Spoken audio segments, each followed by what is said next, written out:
संकल्प में आपका स्वागत है।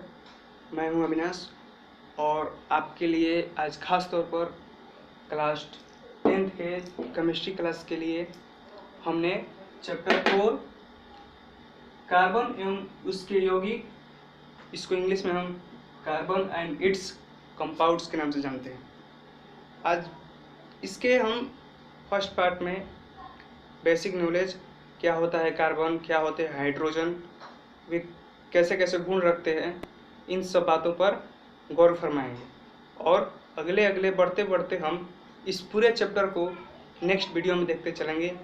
तो आज की वीडियो में हम कार्बन और हाइड्रोजन के जो बेसिक नॉलेज होता है उस पर हम गौर करेंगे। ठीक है, तो चलिए करते हैं, क्या की बात करेंगे। तो जनरली सी बात है, कार्बन की परमाणु संख्या 6 होता है और परमाणु संख्या को Z द्वारा निरूपित किया जाता है। तो कार्बन की परमाणु संख्या कितना हो गया? 6 हो गया। ठीक है, और हम बात करेंगे अगले चीज, परमाणु द्रव्यमान। तो कार्बन का परमाणु द्रव्यमान को A से डिनोट करते हैं और इसका परमाणु द्रव्यमान 12 होता है। क्या होता है? 12 अर्थात 12 होता है। ओके, और हम इसकी संकेत का बात करें तो संकेत में हम C नीचे 6 ऊपर 12 लिख सकते हैं। ठीक है, किसी भी तत्व का जो संकेत होता है वो नीचे जो होता है वो Z होता है और ऊपर A होता है। इसी पर हम कह सकते हैं कि A जो है वो किसी भी तत्व का परमाणु द्रव्यमान होता है, परमाणु द्रव्यमान होता है, और Z जो होता है वो किसी भी तत्व का परमाणु संख्या होता है। ठीक है, तो इसके आधार पर हम कार्बन का संकेत C6H12 से हम लिखते हैं। ठीक है, अगले चीज पर चलते हैं। कार्बन की संख्या प्रोटॉनों की, इलेक्ट्रॉनों की, प्रोटॉनों की 6 होती है। कार्बन में इलेक्ट्रॉन प्रोटॉन सेम होते हैं, किसी भी तत्व में इलेक्ट्रॉनों प्रोटॉनों की संख्या समान होती है। ठीक है, तो इलेक्ट्रॉन प्रोटॉन कार्बन में कितने होते हैं? तो 6 होते हैं। ठीक है, और बात करते हैं न्यूट्रॉन की। तो कार्बन के न्यूट्रॉनों की संख्या भी 6 ही होती है, इसका अलग नहीं होता है, इसका भी 6 होता है। ये कहाँ से आता है ये देख लीजिए। इसके लिए एक सूत्र होता है, इसके लिए Z बराबर P बराबर E। यहाँ से जहाँ Z क्या है? Z परमाणु संख्या है। तो परमाणु कार्बन की परमाणु संख्या क्या होती है? 6 होती है। तो यहाँ से P बराबर E, अर्थात हम कह सकते हैं कि P बराबर भी क्या हो जाएगा? 6 जो है P के भी बराबर है और E के भी बराबर है। तो P बराबर क्या? 6 और E बराबर भी क्या? तो 6, अर्थात कार्बन की प्रोटॉनों की संख्या 6 और इलेक्ट्रॉनों की भी संख्या क्या होती है? 6 ही होती है। अतः कार्बन में कुल कितने इलेक्ट्रॉन होते हैं? तो 6, और प्रोटॉन भी 6 होते हैं। बात करते हैं न्यूट्रॉन की। न्यूट्रॉन्स जो होते हैं, न्यूट्रॉन्स के लिए फॉर्मूला आता है n बराबर a माइनस पी, जहाँ क्या है? n जो है वो न्यूट्रॉन्स की संख्या, a जो है उस तत्व का परमाणु द्रव्यमान, और p जो है प्रोटॉनों की संख्या। तो यहाँ से हम निकाल सकते हैं कि जो कार्बन का जो परमाणु द्रव्यमान होता है वो 12 होता है, अभी बताए हैं हम, और प्रोटॉनों की संख्या कितनी होती है? 6। तो 12 में से 6 घटेगा तो 6 बचेगा, अर्थात न्यूट्रॉन्स की भी संख्या कितनी हो गई? 6। अतः हम कह सकते हैं कि कार्बन में इलेक्ट्रॉन, प्रोटॉन और न्यूट्रॉनों की तीनों की कुल संख्या कितनी होती है? 6 होती है। ये आपको हमने बता दिया है। आगे चलते हैं, आगे की तरफ चलते हैं तो हम इलेक्ट्रॉनिक विन्यास की ओर पहुंचते हैं। इलेक्ट्रॉनिक विन्यास, कार्बन का इलेक्ट्रॉनिक विन्यास 1s2 2s2 2p2 होता है। 1s2 2s2 2p2 होता है। इसको हम ये उप कक्षा के आधार पर होता है, लिख देते हैं हम, ये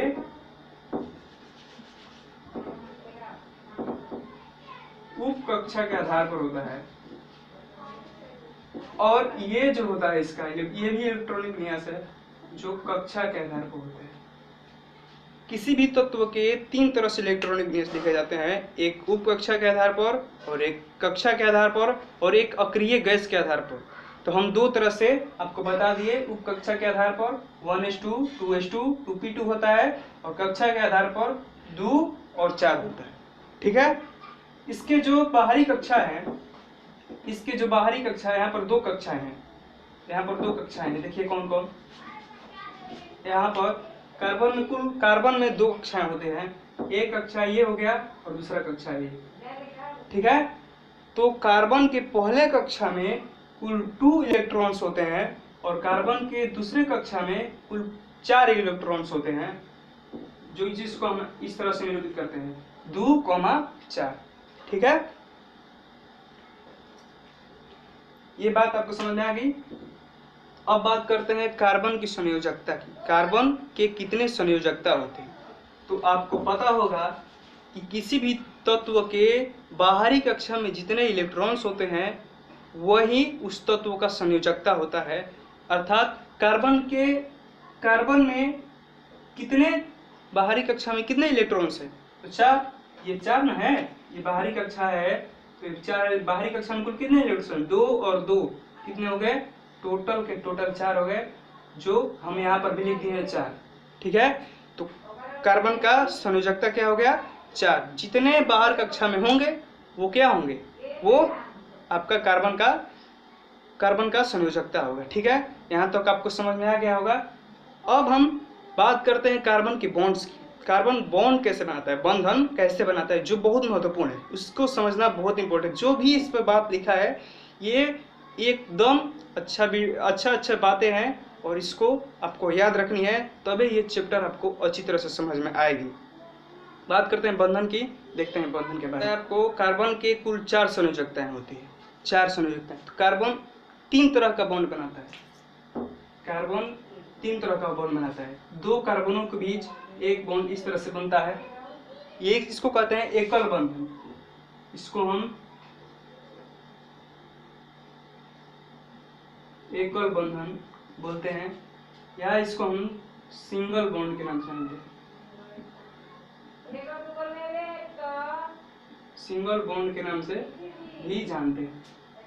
एकल बंधन, single bond. Carbon single bond क्या हुआ? 2 कार्बनों के बीच एक जो ये बंधन होता है, इसको हम एकल बंधन या सिंगल बॉन्ड के नाम से जानते हैं, ठीक है। अगले चीज देखते हैं। कार्बन 2 तरह का, अगला कार्बन 2 बंधन से भी जुड़ा होता है। कार्बन 1 बंधन से यहाँ पर जुड़ा है, कार्बन 2 बंधन से। कार्बन पहला, दूसरा। पहला में देखे कार्बन के 2 कार्बनों के बीच एकल बंधन है, दूसरे में हम देखे कार्बनों के बीच 2 बंधन है, इसको हम कहते हैं द्विबंधन।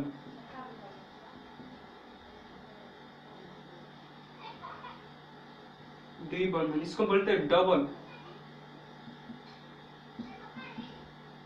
बॉन्ड। क्या? Double bond, okay.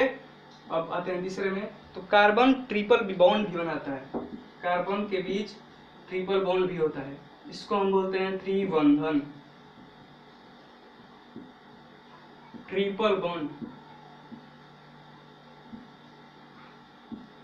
पढ़ते जाइए, मजा आते जाएगा। आते हैं हम हाइड्रोजन की तरफ, ठीक है।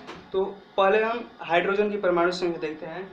हाइड्रोजन की परमाणु संख्या अर्थात Z बराबर 1, हमने आपको पहले ही बता दिया है कि Z जो है परमाणु संख्या को डिनोट करता है, ओके। किसी भी तत्व के परमाणु संख्या को हम Z से निरूपित करते हैं, ठीक है। कार्बन की परमाणु संख्या 6 थी, Z बराबर 6, और हाइड्रोजन की परमाणु संख्या 1 होती है, अर्थात Z बराबर 1। अगले बात हम करते हैं कार्बन के हाइड्रोजन के परमाणु द्रव्यमान की।